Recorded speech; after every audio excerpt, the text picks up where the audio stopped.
স্বৈরাচারী শাসকের নির্দেশে পরিচালিত হত্যাযজ্ঞের সামনে নির্ভীক চিত্তে দাঁড়িয়েছিল এদেশের ছাত্র শ্রমিক জনতা।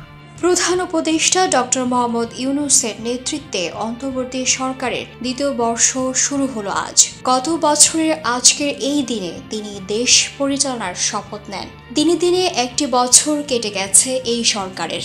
একটি বছর কম সময় না হলেও এ সময়ের মধ্যে অন্তর্বর্তী সরকার আগামী ত্রয়োদশ জাতীয় নির্বাচনের দিকে এগিয়ে যাওয়ার পথে অনেকগুলো ক্ষেত্রে সংস্কার সাধন করেছে। সেই সঙ্গে বিচার প্রক্রিয়াকে এগিয়ে নেওয়ার কাজেও হাত দেয়। সংস্কার ও বিচারের ক্ষেত্রে সরকার অনেক দূর এগিয়ে গেছে। তাদের সামনে যে প্রধান কাজটি অপেক্ষা করছে তা হলো একটি জাতীয় নির্বাচন অনুষ্ঠানের কাজ সম্পন্ন করা।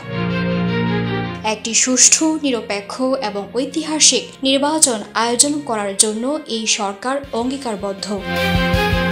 প্রধান উপদেষ্টা আগামী ফেব্রুয়ারি মাসে ত্রয়োদশ নির্বাচন অনুষ্ঠানের সময়সূচি নির্ধারণ করে জাতির উদ্দেশ্যে ভাষণ দিয়েছেন। ফলে দীর্ঘদিন ধরে রাজনৈতিক দলগুলোর মধ্যে যে ধোঁয়াশা ছিল তা কেটে গেছে। ত্রয়োদশ জাতীয় নির্বাচন আয়োজন করার মধ্য দিয়ে দেশে একটি নির্বাচিত রাজনৈতিক সরকার গঠিত হবে এবং সেই সরকারের কাছে ক্ষমতা হস্তান্তর করে ডক্টর ইউনূস সরকার বিদায় নেবে। এই সরকার কতটা সফল কিংবা ব্যর্থ তার হিসাব নিকাশ করা খুব একটা কঠিন কাজ হলেও আগামী জাতীয় সংসদ নির্বাচনের দিকে সারা দেশের মানুষের দৃষ্টি। রাজনৈতিক বিশ্লেষকরা মনে করছেন আগামী জাতীয় সংসদ নির্বাচন সুষ্ঠু ও গ্রহণযোগ্যভাবে সম্পন্ন হওয়ার মধ্য দিয়ে এই সরকারের সাফল্য নির্ভর করছে। ত্রয়োদশ জাতীয় সংসদ নির্বাচন সুষ্ঠুভাবে সম্পন্ন করায় অন্তর্বর্তী সরকারের দ্বিতীয় অধ্যায়ের প্রথম ও প্রধান কাজ বলেও জানিয়েছেন প্রধান উপদেষ্টা ডক্টর মোহাম্মদ ইউনূস। গতকাল বৃহস্পতিবার সচিবালয়ে উপদেষ্টা পরিষদের বৈঠকে প্রধান উপদেষ্টা বলেছেন, গত 5 আগস্ট অন্তর্বর্তী সরকারের প্রথম অধ্যায় শেষ হয়েছে। এরপর দ্বিতীয় অধ্যায় শুরু হয়েছে। দ্বিতীয় অধ্যায়ে এখন সরকারের প্রধান দায়িত্ব নির্বাচন যেন সুষ্ঠু, নিরপেক্ষ এবং উৎসব মুখর পরিবেশে অনুষ্ঠিত হয় তা নিশ্চিত করা।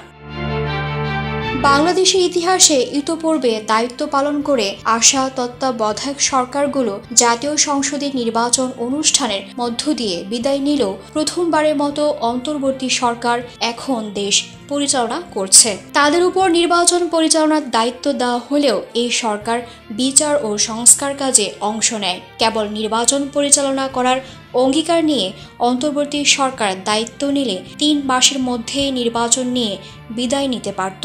তবে বাংলাদেশের রাজনৈতিক প্রেক্ষাপটে এই সরকারের মেয়াদ অনেকটা বেড়ে গেছে। আগামী বছরের ফেব্রুয়ারি মাসে জাতীয় সংসদ নির্বাচন অনুষ্ঠিত হলে এই সরকারের মেয়াদ 1.5 বছর ছাড়িয়ে যাবে। গত 1 বছর ডক্টর মোহাম্মদ ইউনূসের নেতৃত্বাধীন সরকার দেশ পরিচালনা করতে গিয়ে অনেক ক্ষেত্রে সাফল্য অর্জন করলেও কোনো ক্ষেত্রে সমালোচনার সৃষ্টি হয়েছে। নোবেল বিজয়ী ডক্টর মোহাম্মদ ইউনূসের নেতৃত্বে গত বছরের আজকের এই দিনে অন্তর্বর্তী সরকার শপথ নেয়। আর সেই হিসাবে সরকারের দায়িত্ব নেওয়ার 1 বছর পূর্ণ হলো। আর এমনই এক প্রেক্ষাপটে এই সরকারের সাফল্য নিয়ে একটি মূল্যায়ন করেছেন প্রধান উপদেষ্টার প্রেস সচিব শফিকুল আলম। তিনি তার নিজস্ব মূল্যায়নে এই সরকারের অন্তত 12 সাফল্য তুলে ধরেছেন। নিজের ভেরিফাইড ফেসবুক পেজে এক পোস্টের মাধ্যমে তিনি সরকারের এই সাফল্যের কথা তুলে ধরেন। খবর সংযোগ।